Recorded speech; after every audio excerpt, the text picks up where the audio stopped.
오늘 은혜 받으실 하나님 말씀은 야고보서 2장 17절과 18절 말씀입니다. 야고보서 2장 17절과 18절 말씀 봉독하겠습니다. 이와 같이 행함이 없는 믿음은 그 자체가 죽은 것이라. 어떤 사람은 말하기를 너는 믿음이 있고 나는 행함이 있으니 행함이 없는 내 믿음을 내게 보이라. 나는 행함으로 내 믿음을 내게 보이리라 하리라. 아멘. 오늘 시간에 믿음으로 행하라 라는 제목으로 같이 은혜 나누겠습니다. 미국의 찰스 알렌 박사가 교인들을 상대로 신앙생활을 조사한 통계를 읽어본 적이 있습니다. 그 내용을 보니까 좀 충격적인데, 교인 중에 20%는 거의 주일 예배에 출석하지 않는다고 합니다. 그리고 25%는 거의 기도하지 않는다고 합니다. 또 35%의 성도들은 가정에서 거의 성경을 전혀 읽지 않고 살아간다고 합니다. 40%의 교인들은 교회를 다니면서도 헌금을 드리지 않습니다. 75%의 교인들은 교회에서 무슨 봉사나 책임을 맡기를 싫어합니다. 85%의 교인들은 교회 다니면서 단 한 명도 전도해 본 경험이 없다라고 합니다. 그런데 더 놀라운 것은 이런 신자들 모두가 다 100% 천국에 가기를 간절히 원한다라고 하는 것입니다. 여러분, 어떤 사람이 누가 천국을 갈 수 있습니까? 우리 예수 그리스도를 믿음으로 천국 가게 되는 줄로 믿습니다. 그러나 우리가 이 믿음이 우리의 삶 속에 행함으로 열매 맺지 않는다라고 한다면 그 믿음은 살아있는 믿음이라고 할 수가 없습니다. 교회에 와서 예배는 드리고 있지만 하나님의 말씀대로 살지 않는 그러한 사람은 믿음이 있다라고 볼 수가 없습니다. 겉모습은 하나님의 백성이지만 속사람은 하나님의 자녀로서의 모습이 하나도 없다라고 하는 것은 전혀 어울리지 않는다라고 하는 것입니다. 예수님의 이름을 아는 것, 교회 출석하는 것으로 절대로 구원받을 수 없다라고 하는 것입니다. 이렇게 미지근하게 믿음 생활하면서 어떻게 100%가 천국 갈 거라고 소망을 하고 있습니까? 이런 사람들에게 주님이 뭐라고 말씀하시겠습니까? 내가 너를 도무지 알지 못한다라고 말씀하지 않으실까요? 오늘 우리가 믿음으로, 오직 믿음으로 구원받는다라고 하는 것을 우리가 알고 있습니다. 그러나 이 믿음은 말로만, 예수 그리스도를 머리로만 아는 믿음이 아니라 행함으로 증명되어지는 믿음이어야 한다라고 말씀하고 있습니다. 야고보서 2장 14절에 내 형제들아, 만일 사람이 믿음이 있노라 하고 행함이 없으면 무슨 유익이 있으리요? 그 믿음이 능히 자기를 구원하겠느냐 말씀합니다. 입술로만 주여 주여 한다고 해서 구원받을 수 있는 것이 아니다라고 말씀합니다. 그렇다면 어떤 사람이, 어떠한 믿음이 행함이 있는 믿음인가? 오늘 저는 세 가지로 여러분과 은혜를 나누기 원합니다. 먼저 세상 법과 하나님의 법을 잘 지키는 사람이 믿음 있는 사람입니다. 마태복음 22장에 보면은 혼인잔치의 비유를 마치시고 바리새 사람들이 예수님께 나와서 질문하는데, 예수님에게 트집 잡으려고, 예수님을 함정에 빠뜨리려고 질문하는 모습이 나옵니다. 어떤 질문입니까? 예수님, 가이사에게 세금을 바치는 것이 옳습니까? 옳지 않습니까? 이런 질문을 하게 됩니다. 만약에 예수님께서 세금을 내지 말라라고 한다면은 로마 당국에 세금을 내지 말라고 선동한다고 신고할 것입니다. 만약 예수님이 그러면 너희들 세금을 내라 라고 한다면은 유대인들에게 너희가 따르는 예수가 로마의 앞잡이다라고 또 시험을 걸 것입니다. 그래서 무슨 대답을 해도 예수님이 어려움을 당하게 생겼어요. 근데 예수님께서는 뭐라고 말씀을 하십니까? 이들의 악한 마음을 아시고 너희들이 위선자들이라 꾸짖으십니다. 그리고 대답하십니다. 가이사의 것은 가이사에게 드려라, 그리고 하나님의 것은 하나님에게 바쳐라 라고 말씀하고 있습니다. 여러분, 오늘 이 문제가 오늘날 우리에게도 참 쉬운 문제는 아닙니다. 세상 속에서 그리스도인들이 크리스천으로서 어떻게 살아가야 할 것인가, 어떠한 기준에 맞춰서 살아야 할 것인가, 그것이 우리에게 주어진 숙제입니다. 우리가 분명한 사실은 예수님의 말씀처럼 우리가 이 세상 속에서 세상과 하나님을 구분하면서 살아가야 한다라고 말씀하고 있습니다. 오늘 크리스천들이 사는 세상 속에 크리스천이라는 이유만으로 기죽어 사는, 할 말 못하고 사는 사람들이 있는 반면에 교회에는 너무나 세속적인 문화가 들어와서 참된 예배를 방해하는 그러한 모습들이 보이는 것이 또한 사실입니다. 언제부터인가 교회 나올 때 성도들이 성경책은 들고 나오지 않고, 어떤 젊은이들 보니까 손에 커피는 들고 오더라고요. 커피를 가지고 와서 예배 시간에 커피를 마시는 그러한 모습, 참으로 예배 드리는 모습이 아니라 교회가 마치 카페가 된 것 같이 그러한 모습으로 변질되어 가는 그러한 모습도 보이고, 또 예배 시간에 그렇게 핸드폰은 자꾸 삘릴리 울리고 있습니다. 손에 스마트폰을 놓지 못하고 예배 시간에도 예배에 집중하지 않고 핸드폰에 집중하고 있는 그러한 모습들을 우리가 보면서, 우리가 믿는 사람들이 세상에서 살아가는 그 모습과 함께 예배드리는 참 모습으로 우리가 돌아가야 할 줄로 믿습니다. 세상 속에서 그리스도인들이 어떻게 살아가야 하는가, 오늘 그것이 우리에게 항상 숙제가 된다라고 하는 것입니다. 다시 말한다면은 그리스도인들은 세상에서 손가락질 다져서는 안 된다라고 하는 것입니다. 우리가 하나님을 믿는 믿음으로 바로 서서 아름다운 믿음을 갖고 사는 것도 중요하고, 또 나아가서 예배드리고 나아가서 밖에서 세상 속에서 우리가 하나님의 자녀로서 세상의 본이 되는 모습으로 살아가야 한다라고 하는 것입니다. 어떤 사람들은 교회에서 예배드릴 때는 참 천사와 같은 모습으로 봉사하면서 섬기지만은 직장에 가서는, 가정에 가서는 또 돌변하는 모습을 보이기도 합니다. 안타까운 뉴스를 많이 접하게 됩니다. 믿는 사람으로서 뉴스에 나오는 사람들이 종종 있죠.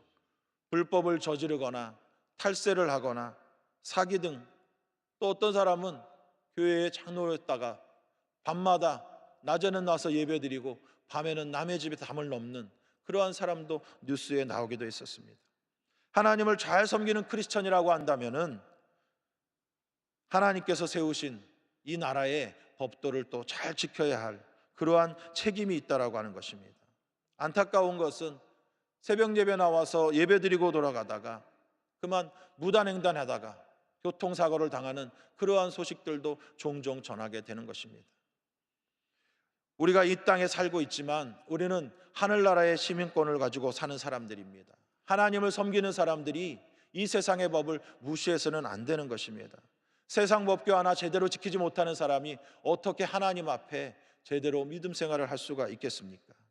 사람들 앞에서도 인정받지 못하는 사람이 어떻게 하나님께 인정받는 그러한 삶을 살 수가 있겠습니까? 우리가 하나님을 믿는 믿음으로 바른 믿음을 갖고 산다면 하나님의 말씀을 지킬 뿐만 아니라 이 세상의 법칙을, 우리가 법규를 잘 지켜야 할 줄로 믿습니다. 더 이상 기독교인들이 세상에 손가락질 받는 그러한 삶이 없어야 된다라고 하는 것이죠. 하나님 앞에 옳은 행실이라고 하는 것은 하나님의 말씀도 잘 순종하는 믿음으로 이 나라의 법규도 온전히 깨끗하게 흠이 없게 지키는 그러한 모습이 있어야 한다라고 하는 것이죠. 그리고 믿음으로 행하는 사람은 두 번째, 현재를 믿음으로 사는 사람이다라고 하는 것입니다. 또 사두개인들이 예수님께 와서 질문합니다. 이스라엘에는 형이 죽으면은 그 형을 위해서, 후사가 없이 형이 죽으면 형을 위해서 동생이 형수와 결혼해 그 자녀를 낳고 형의 계보를 이어주는 그러한 수혼법이 있습니다. 그런데 이 사두개인이 예수님께 와서 질문합니다. 어떤 사람이 칠형제가 있었는데 첫째가 결혼해서 후사가 없이 죽었습니다. 그러면 형을 위해서 둘째가 형수하고 결혼해서 후사를 보아야 되는데 둘째도 후사가 없이 죽었습니다. 셋째도 형수와 결혼하고 그냥 죽었고, 넷째, 다섯째, 여섯째, 일곱째까지 다 결혼을 했는데 후사가 없이 다 죽었습니다. 그렇다면 이 사람들이 천국에 갔을 때에 과연 이 여인의 남편은 누구입니까? 이렇게 헷갈리는 질문을 예수님께 하고 있습니다. 예수님께서 그 질문을 받으시고 이렇게 말씀합니다. 너희가 성경도 모르고 하나님의 능력도 몰라서 오해하였구나.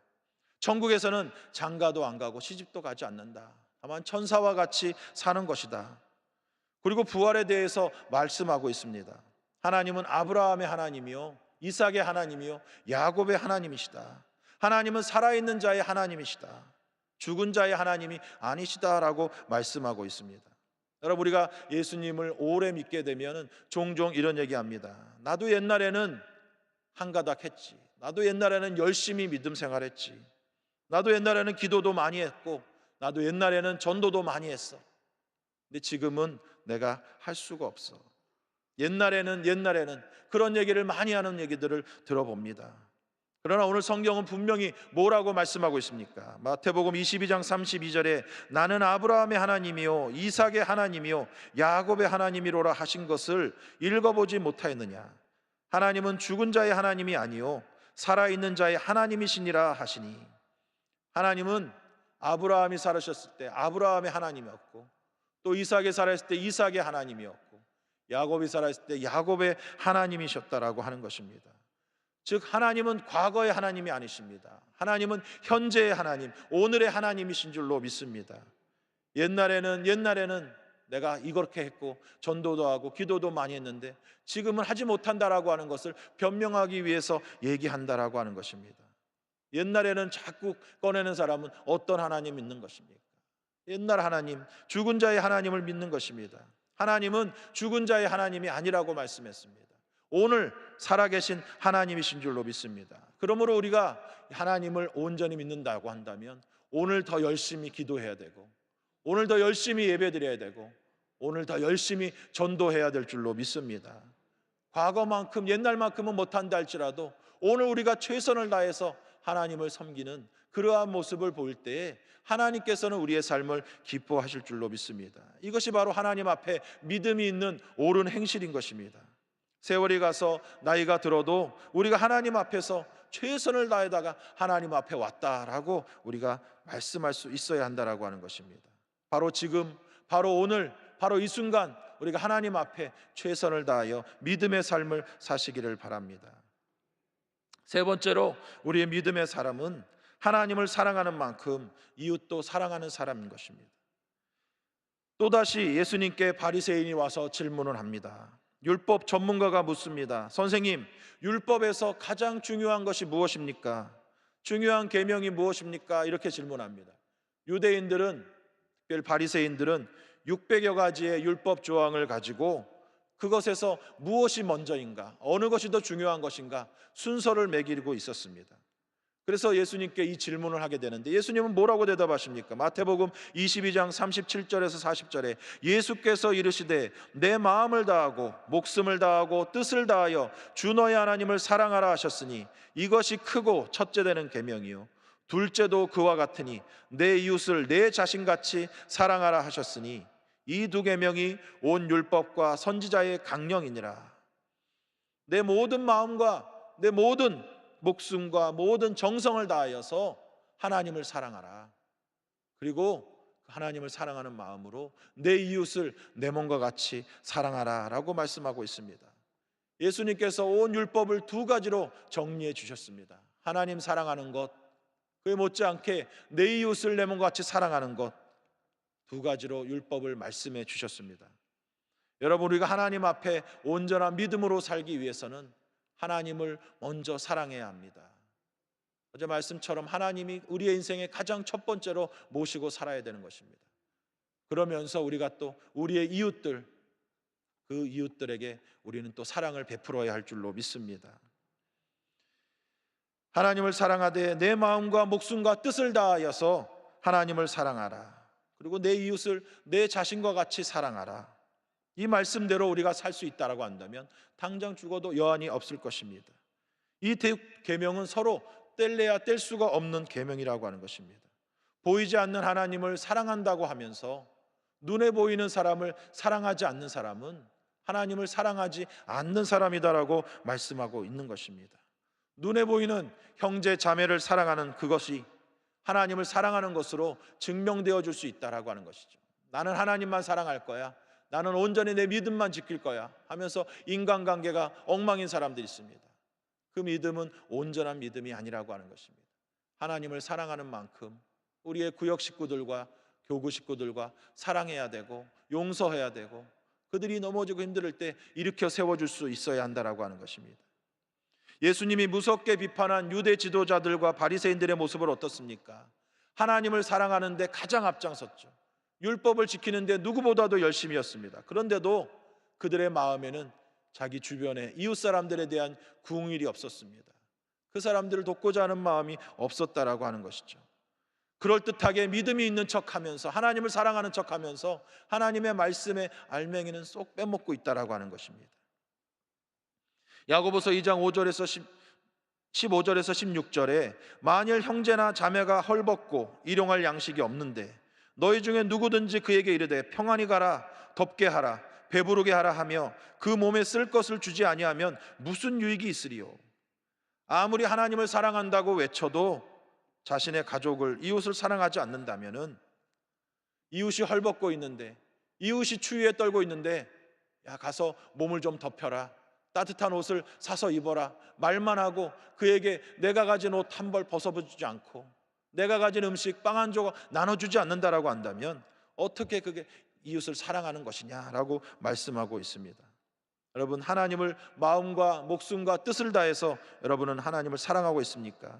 그렇다면은 여러분 이웃, 여러분 옆에 있는 사람들을 더욱더 뜨겁게 사랑하시기를 바랍니다. 이것이 바로 옳은 믿음의 행함이다라고 하는 것입니다. 하나님 앞에 인정받는 믿음이다라고 하는 것입니다. 종종 우리 교회가 사랑이 없다라는 말을 종종 듣습니다.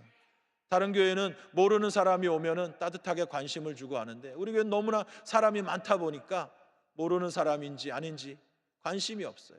그냥 우리끼리 아는 사람끼리 하호하는 것이죠. 그러한 모습들이 있다라고 하는 얘기를 들어봅니다. 왜 그런 얘기를 들어야 합니까? 오늘 이 말씀을 누구에게 주시는 말씀입니까? 바로 이건 아무개가 들어야 돼, 이건 누가 들어야 돼, 그런 말씀이 아니라 바로 내가 들어야 하는 말씀, 우리에게 주어지는 말씀인 줄로 믿습니다. 하나님을 사랑한다라고 한다면 여러분 이웃을 사랑하시기 바랍니다. 올 한 해 정말로 하나님을 사랑하는 그 마음으로 우리가 이웃을 용서했습니까? 나에게 잘못한 사람을 마음에 돌에 새겨가지고 내가 이 원수를 꼭 갚고야 말겠다, 용서하지 않고 아직도 마음이 꽁한 사람도 있습니까? 오늘 말씀을 듣고 용서하시기 바랍니다. 사랑하시기 바랍니다. 화해하시기 바랍니다. 하나님께서는 우리에게 그것을 원하시는 것입니다. 하나님은 하나님만 믿는 그 믿음을 원하시지 않아요. 우리가 주변의 사람들, 이웃들과의 아름다운 관계를 갖고 그 사랑 가운데 행복을 누리기를 원하시는 줄로 믿습니다. 오늘 우리가 하나님의 부르심을 받고 이 자리에 모여 있습니다. 그러나 그것이 끝이 아닙니다. 이 자리에 와 있다고 해서 다 천국 가는 것이 아닙니다. 하나님은 예복을 입은 자만 천국 잔치에 들어가게 하시는 것이죠. 이 예복은 하나님의 성도들의 옳은 행실이라고 했습니다. 그 옳은 행실은 믿음에 근거한 행함이라고 말씀하고 있습니다. 이 옳은 행실이 세상 속에서 하나님의 자녀로 살면서 정말 세상의 법을 잘 지키고 세상 사람들에게 빛이 되고 칭찬받고 사랑받는 그러한 삶이 되어야 할 줄로 믿습니다. 과거의 우리의 모습만이 아니라 오늘 현재도 하나님 앞에서 최선을 다하고 있는 그 모습을 하나님께서 기뻐하실 줄로 믿습니다. 그리고 하나님을 사랑하는 그 믿음을 가지고 우리의 이웃들을 더욱더 사랑하고 돌보고 보듬어주는, 더욱 이 추위에, 이 어려운 시기에 우리 이웃들을 사랑으로 돌봐줄 수 있는 그런 믿음의 삶이 되시기를 주님의 이름으로 축복합니다. 우리가 믿음으로 구원받는 것은 절대로 변할 수 없는 진리입니다. 그러나 그 믿음이 살아있기 위해서는 행함이 있어야 한다고 말씀하고 있습니다. 야고보서 2장 17절과 18절 말씀에 이와 같이 행함이 없는 믿음은 그 자체가 죽은 것이라. 어떤 사람은 말하기를 너는 믿음이 있고 나는 행함이 있으니 행함이 없는 내 믿음을 내게 보이라. 나는 행함으로 내 믿음을 내게 보이리라 하리라. 오늘도 주님이 주시는 믿음의 행함을 통해서 하나님께 영광 돌리는 모든 성도님 되시기를 주님의 이름으로 간절히 축원드립니다. 기도합니다. 살아계신 아버지 감사합니다. 오늘도 이 새벽에 우리가 우리의 믿음을 점검하게 하시니 감사합니다. 하나님을 사랑한다고 하면서 우리 이웃을 용서하지 못하고 미워했습니까? 용서하여 주옵소서. 우리가 하나님의 법만을 온전히 지키면서 세상 법을 또 우리가 지키지 못했습니까? 용서하여 주옵소서. 아버지 하나님, 우리가 과거의 모습만을 기억하며 현재의 최선을 다하지 않고 있습니까? 용서하여 주옵소서. 하나님, 우리가 믿음으로 옳은 행실을 통하여 하나님의 구원이 날마다 우리의 삶 속에 이루어지게 하여 주시옵소서. 오늘도 여러 가지 문제와 염려 걱정 가지고 나왔사오니 우리 주님께서 모든 문제 해결하여 주시옵시고, 여러 가지 질병과 연약한 몸을 가지고 왔습니다. 주님 치료하여 주시옵소서.